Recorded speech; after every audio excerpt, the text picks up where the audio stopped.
Last, I think this is one of the end ones. Oh, almost. Social distance. So this is something called the acculturation model, and by Schumann. And he basically said, language and culture are so entrenched together that the further away you are from wanting to be part of that culture or having some interest in that culture, the more difficult is likely to be your success in that language. Okay. So basically he said that if you've got a high social or psychological distance from a particular language and culture, you're less likely to be successful learning that language. What is social and psychological distance? Essentially feeling, in layman's terms, out of place, right? So like a fish out of water, you know, that you go to be part of a group and you feel like you're not part of that group and you never will be. The acculturation model is very interesting. It came in the 80s and it was good because people up until that point had no discussion about social and psychological distance between two cultures and how that might affect a given person's language learning. So it was important, but it's not been super clear how well it can be applied. And that was in your book, in your chapter. They compared Alberto, for example, and Wes. So Alberto was not a particularly successful language learner, and part of the reason, according to the acculturation hypothesis, was that, you know, he was quite happy to maintain the Spanish. He interacted with Spanish people. He went to Spanish church and socialization. He seemed to want to maintain an accent difference and so on. So the idea is that because he wasn't acculturating, his language wasn't improving. But then you have Wes, who in fact did want to acculturate to a much greater degree, but was also having real problems with language learning. So it's clearly not the overriding factor. But I think it definitely has an effect. And the two areas that are not in your book, but that I'm familiar with on this is, first is international teaching assistants in the United States. So these are the graduate students that teach in big state universities usually, and teach math, STEM classes, math classes, physics labs, electrical engineering labs, chemistry labs, and they often do not acculturate at all. When I was working with them in the University of Florida, if I phoned the chemistry lab to try and talk to one of them, because I was using them in my research, they always answered the phone in Chinese. They never answered the phone in English because no one ever phoned them except for their families and their friends, and they always talked to them in Chinese. So there was virtually no, they went to Chinese and Korean churches. They lived in graduate housing surrounded by other Chinese families. So the acculturation was not good. And this certainly did not help, in my view. It meant that it was even more difficult for them to begin to familiarize themselves with what the undergraduates wanted from them, which was problematic enough to begin with. And Yeah, so I don't know in what ways it specifically affected or didn't affect their language learning, but it certainly created a difference in terms of their access to the community. They limited their own access to the community that they really needed to have some part of. The other group that I've spent some time with is English as a lingua franca learners. So these would be learners who are not necessarily interested in communicating primarily with native English speakers. So think, for example, of a Chinese or an Arabic speaker of English who's going to go home and primarily spend their time talking to Japanese businessmen through English, or women. For example, an Arabic speaker learns English in America or in England and then goes back to their country and only uses English in these lingua franca situations when they're doing business or some kind of work and they're trying to communicate with other English as second language speakers. So what I found when I was teaching these Arabic learners, particularly in England, was they weren't particularly interested in English culture. And the culture of the British Isles and the food and so on, because none of that was what they were focused on. They were focused on learning enough English that they could go home and communicate with other English as second language speakers, who were also not going to have the cultural values of England or America or whatever. So we want to be careful with the acculturation model in the sense that I think for some populations and in some contexts, it's super important. And in other contexts and with other populations, we don't want to assume that it's something that's going to have a huge effect on their ultimate learning. Any questions? International teaching assistants. Yeah. The United States Embassy back home, back in Nigeria, as like a kind of program for example, for those in my country, we speak about lots of multi-language. Yeah. So if they have something that is international teaching assistants, they send this English language teachers. Mm-hmm. To English language teachers that understand the basic Nigerian languages like the Yoruba, like Igbo and Hausa. They send them here to come and learn English. In exchange of teaching, they will teach this language that I just mentioned, the Yoruba, the Hausa, the Igbo. They will teach the students. Right. I know that. I'm trying to remember the name of the university in, I think, Syracuse or something. Yeah, something like that. Where these teachers, they're English language teachers, back home. They teach English in Nigeria. But they must be able to speak their own language. Right. So they're supposed to come to the US. They will learn English. They will get to learn it more. Acculturated, something like that. In exchange, they will also teach Yoruba So that's interesting because that puts them in a slightly different group in terms of international teaching assistants that have, frankly, an easier time.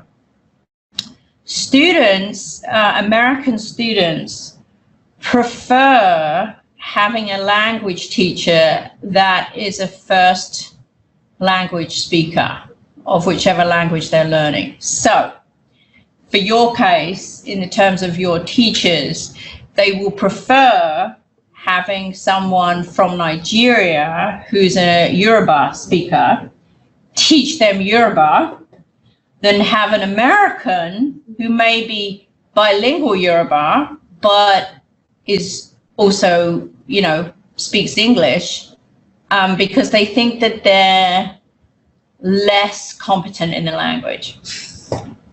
So they are the one group of international teaching assistants that does well at US universities, are international teaching assistants that teach language. So most typically that is in fact Spanish. So if you are a international teaching assistant from Mexico or from Spain or any of the other countries, and you're teaching Spanish to the American undergraduates, they prefer you. But if you're a Chinese chemistry student who's teaching them chemistry, they want an American. So if you're anything other than language, so any content, if you're an Indian student teaching electrical engineering, they don't want you, they want an American. Yeah.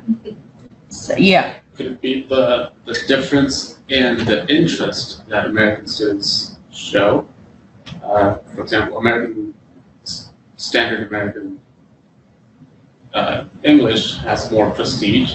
Mm-hmm. So we go from wanting to learn about other languages because we think they're nice to learning about the cultures that come with them. Mm-hmm. Whereas in other places, the language is seen as that of more prestige, and so that gains the focus. Does that make sense? No. Try me again. We want to learn more about other languages rather than the language itself. Right. Whereas Right. in other places, the language itself is more important, so they focus on that rather than the teacher. Oh, so you think that, I mean, I think there's no question that American students find a first language speaker of whichever language they're learning much more prestigious. Yeah, there's no question. They like that a lot. They think that then they're learning real German or real Spanish, right? Because they don't just want to communicate. They're the sort of opposite in many ways of ELF, of English as a lingua franca learners. They don't want to learn, even though in fact they are learning Spanish as a lingua franca because it's a foreign language for them. That's not what they want to think that they're learning, right? They want to be immersed in being Spanish. Yeah. That's what I meant. Yeah, they want to be Spanish. So now what's interesting is that in most of the rest of the world, that's not true. And it's because most of the rest of the world isn't as relentlessly monolingual as the United States. If you look at somewhere like Europe, look at me. In Europe, I had to do, I was stupid enough to volunteer for German, but I had to do English, French, and German, right, which is completely normal. In our high school, German children learn French and English, you know, so it's perfectly normal to be a ELF learner, to be a English as a lingua franca. You wouldn't necessarily have an English teacher of English. You know, you'd have a highly competent German speaker of English, and that would be fine because you're learning English as a utilitarian, you know, thing. And if you really want to go work on it, you can go there, right? Because it's just underneath the Channel Tunnel or it's a little flight, right? But America's a very different place because it's so vast and it's so, in terms of prestige, monolingual. So yeah, it's a different place. But I've seen ITAs get upset about this because they, to their, you know, in their mind, they're a Russian student who's really, really good in physics. So way better than the undergraduate students. So the undergraduate students should be very grateful, you know, that they've got someone who's really good in physics, right? Whereas the undergraduate student is like, you know, if I'm going to learn physics, I want every advantage, and one of that is not only a expert in content, but also an expert in language. So ITAs always have this problem unless they're teaching their own language. They can be very expert in the content, but come across as very novice in the language, which means that students often have a ambivalent relationship, whereas a teacher is normally the power structure at the top.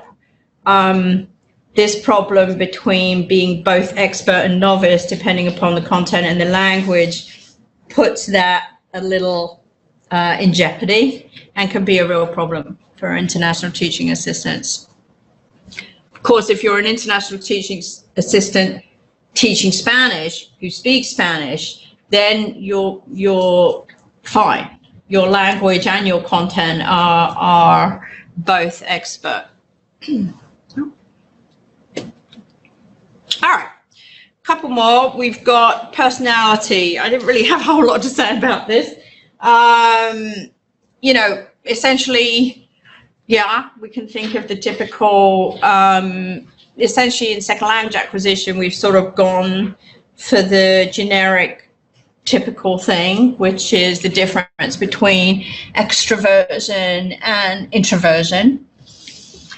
And, you know, there's the usual idea that the more you are willing to talk, so the more you're willing to put yourself out there, the more, the better you will become, right? Because you're willing to take more risks. So extroversion has also been tied up with risk-taking and in language learning, and risk-taking is generally thought to be a positive behavior in language learning.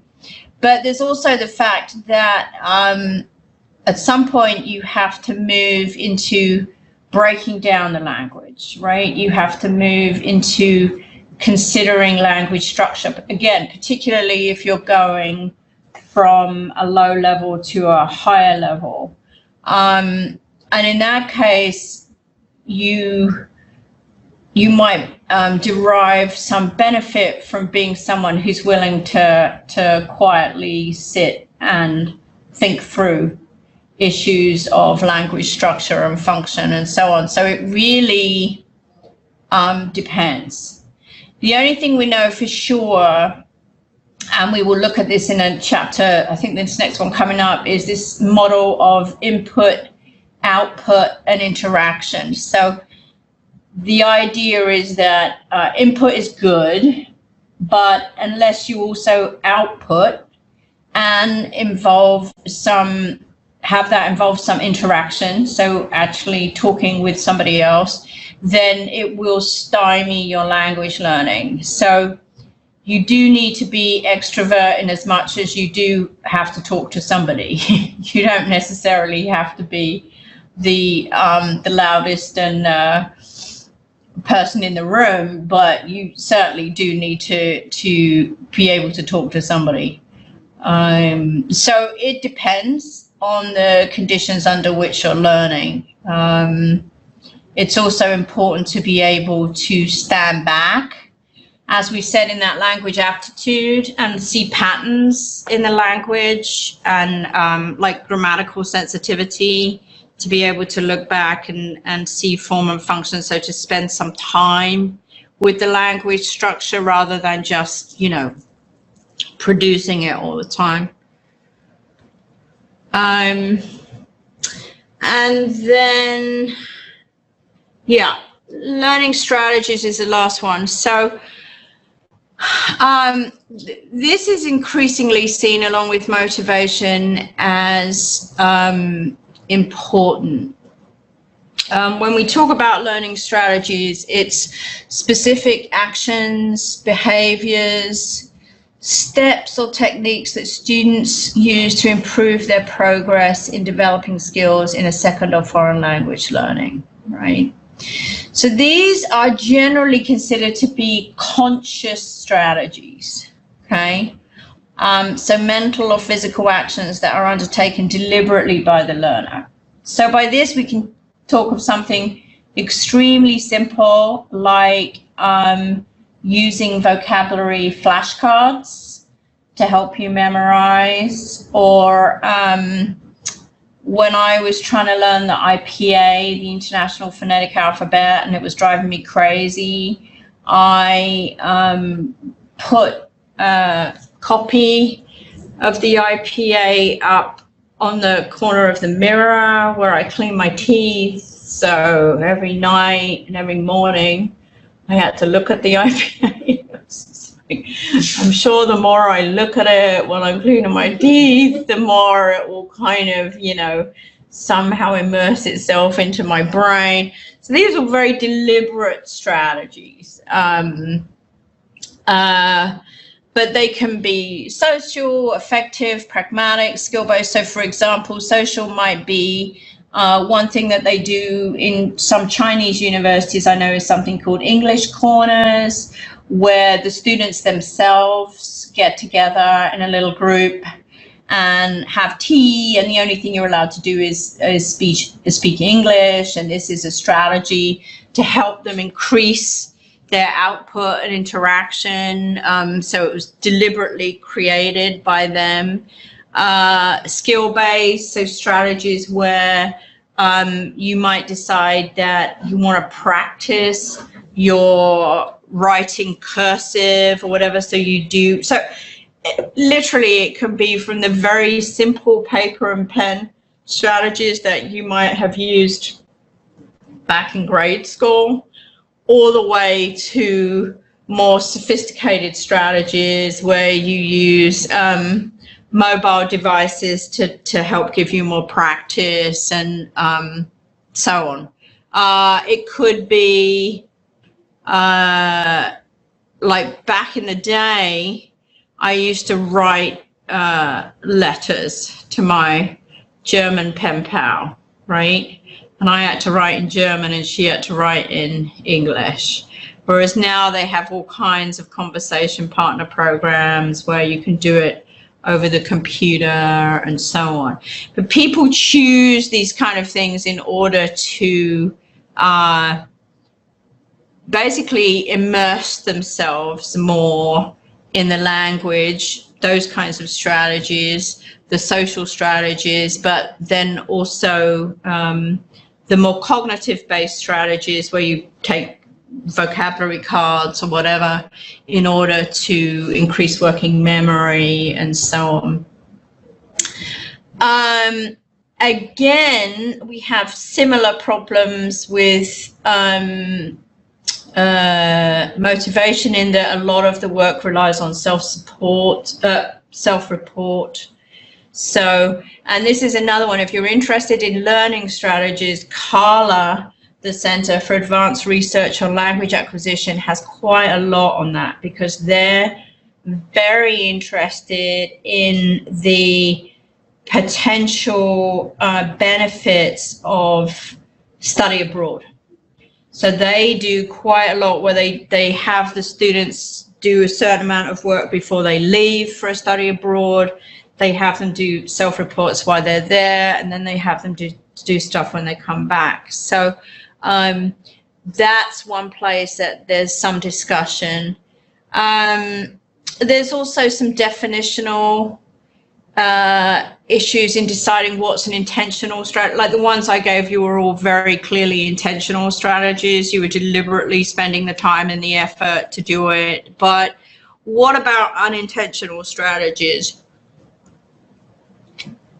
So, for example, it might be that, you know, I'm particularly good at sorting things into categories in my brain. So I automatically do that in ways that Diego doesn't.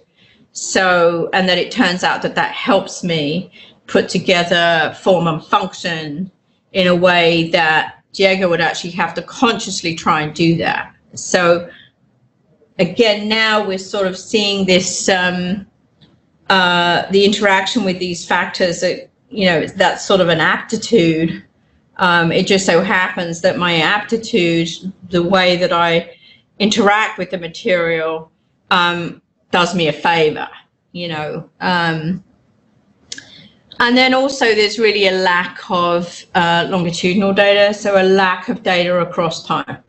Again, think of my example with the GRE. I know exactly what strategies I used to try and pass the math part of the GRE, and they included multiple cognitive strategies and flashcards and so on. But again, if we're talking about language, that's not that one goal, right? If we're talking about advanced language learning. All right. So that's a sort of quick, speedy trip through some of the non-language factors or individual differences that we are looking at in second language acquisition.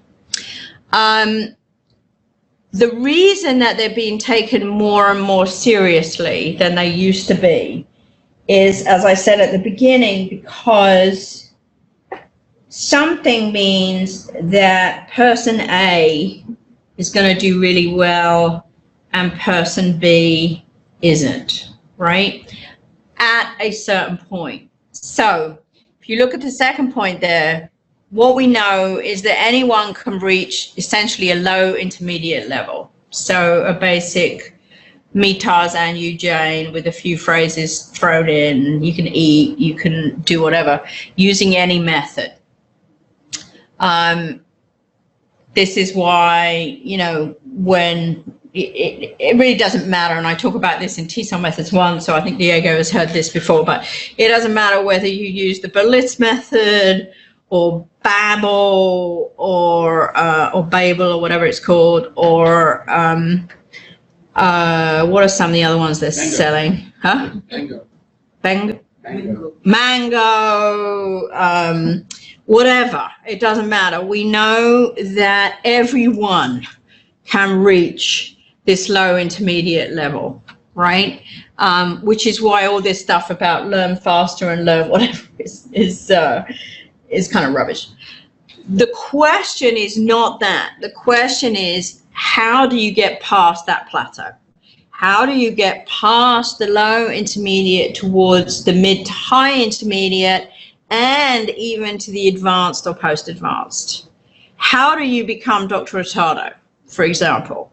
Somebody who, who'd want to be Diego, I agree. But anyway, the point is, how do you do that? How do you be someone who grew up in Italy with no English other than instructed English, came here in his early 20s, and now is essentially, I mean, as close to near native as you're ever going to get in terms of language use? You can sort of tell he's got an accent, but it's not really strong, right? So how do you become that person, right? And what we think is that there's definitely environmental factors and learner characteristics that produce that. The question is, can you generalize them? Is it just that Hurtado is Hurtado? There's a particular combination of aptitude, motivation, or whatever that makes him that language learner?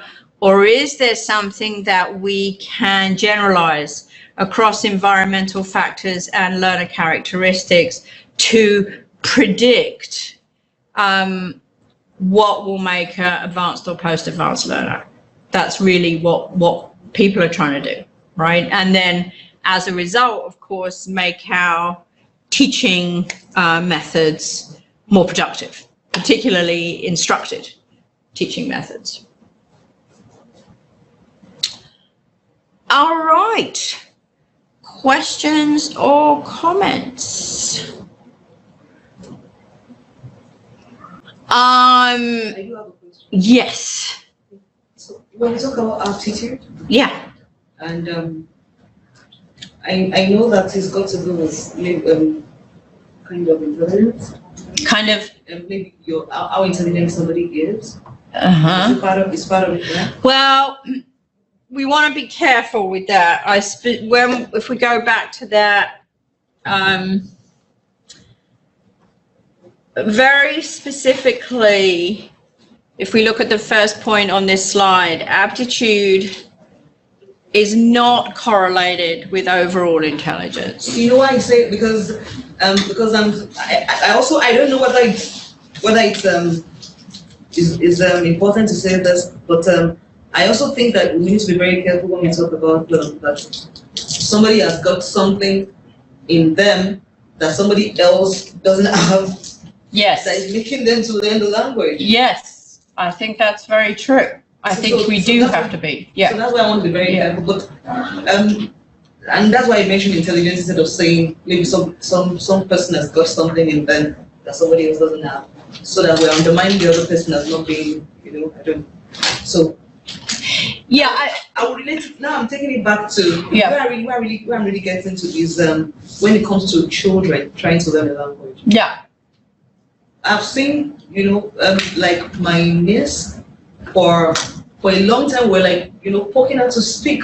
She wasn't just saying anything. Right. She was not saying anything. She wasn't saying all the babbling and all the stuff that children, Yeah. she wasn't saying anything, she was just looking. Yeah. For a long time. And then when she started speaking, yeah, my God, it blew our mind. Because she was saying things that we wouldn't expect that she would have learned such words. But then she was saying, big words. Yeah. Yeah. I don't know what. Well, so that is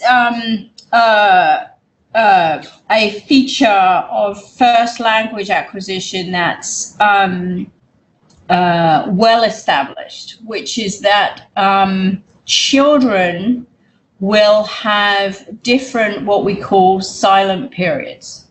So children can have a silent period anything from a few months to over a year or even longer. And what a silent period is it's clear that the child understands you, comprehends the language, and of course is not deaf, for example, but they won't produce the language. They refuse to speak. Yeah. So this silent period is very interesting because generally speaking, there's a norm. There's like a mean where we expect children to start actually producing the language. And in fact, in this country, I don't know about in your country, but in this country, if you go past that norm, then you will be taken in, as my niece was, to an auditory specialist to make sure that there's nothing wrong with her hearing. Okay. Now, I could tell you I've known that baby since she popped into the world, and it was obvious that there was nothing wrong with her hearing. But that's the standard way in which the health profession treats kids and another thing is that we know that bilingual children often have a longer silent period where they will produce neither language. So this is one of the reasons for the myth, in fact, that if you introduce children to two languages at the same time, you are cognitively overloading them to a point where you're doing them damage because they're silent for longer. Okay. Now, we happen to know that that's complete rubbish, and I'm delighted to say that kids, they code switch and they do whatever. If you measure them while they're children, very young children, on monolingual language tests, they often do less well than their monolingual counterparts because they're monolingual language tests, not bilingual language tests. But then as soon as they come into grade school, they match, and then they usually surpass in terms of cognitive testing.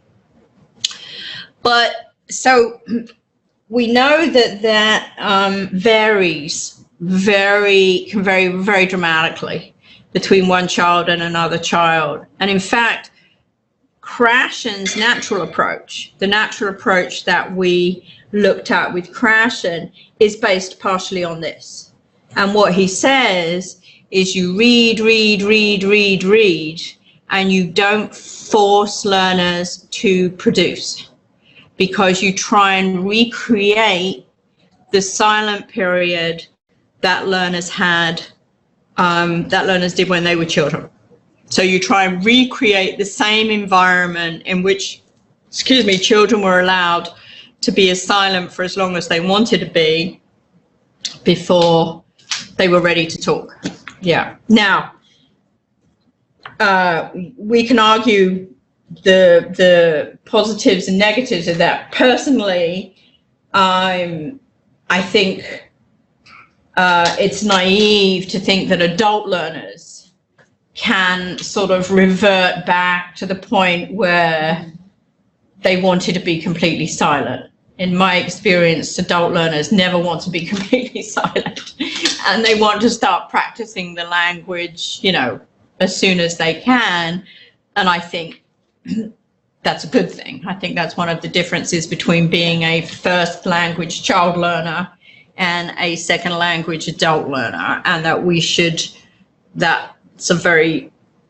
take that very seriously, that those are two different groups.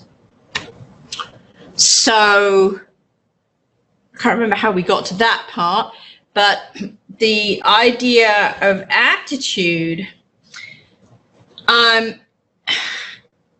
it's an uncomfortable sort of topic, but we do know from the modern language aptitude test that, and these components and the kind of testing that's gone on, particularly in the armed forces, but in other places as well, that it does mean there are differences here.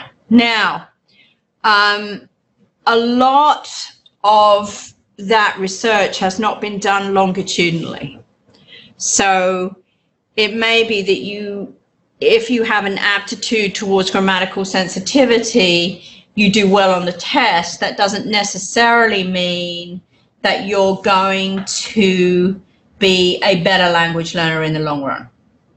Okay, and that's a particular question. If anyone's interested in looking at aptitude, that's a particular question that's interesting to look at. It'd be interesting to look at from the literature point of view. Like, okay, I understand that they might do better in an aptitude test when they come into a given program, but does that in fact result in long-term higher achievement? Now, I can't answer that question because I haven't looked at that literature in a really long time. And I think if you are quite rightly sort of concerned that we don't say, you know, somebody should be a language learner and somebody shouldn't, then that's an area of the literature that would be really interesting for you to go have a look at, just as a, you know, to satisfy your own curiosity. Is there any real evidence that this does in the long term mean that you're going to be better? You know, you're going to have closer to ultimate attainment than if you do badly in those exams? Good question. Any question other than where is she, Hen? Not so much a question as a comment. Yeah. I'm wondering your opinion of this potential literature review. So I mentioned earlier the development of personalities in a foreign language. Yeah. So what about the reflexive views of one's own personality or one's development in a foreign language? Is that something that has been explored, or is that something that... I'm not sure what you mean by reflexive views of. One example I can give you is my girlfriend won't speak Spanish because she feels that she can't express who she is in Spanish as she does in English. Ah. So, do you think that's a good topic to... Well, that comes along the same...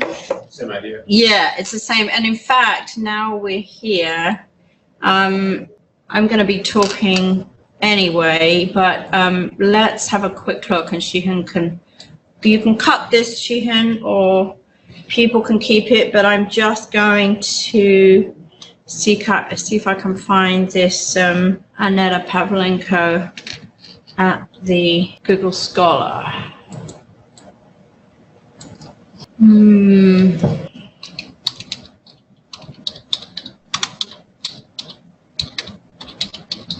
So this is where I would start. And remember, Google Scholar is good if you know something already.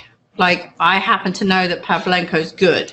If you don't know anything already, the only clue, you have to get some clues from Google Scholar, and they would be, is this thing that I'm looking at in a reputable journal or press? Okay, because otherwise you could be looking at some complete rubbish on Google Scholar.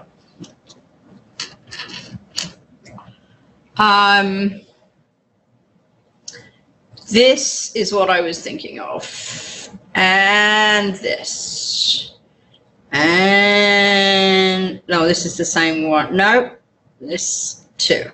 Oh, you can get a full text on negotiation of identities in multilingual, and here, thinking and speaking two languages, multilingualism, second language learning, and gender. This chick is all over this, okay? So Aneta Pavlenko was the, several years ago, the president of AAAL. So what I suggest you do is find out what ones we have of these and get them fast on interlibrary loan if we don't have them. So this is what I was thinking. How do bilinguals experience emotions?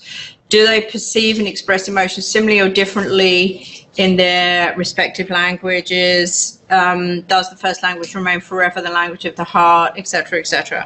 So start with her. You'll get a ton of other references from her, but this is where you were headed, right? Yes. Brilliant.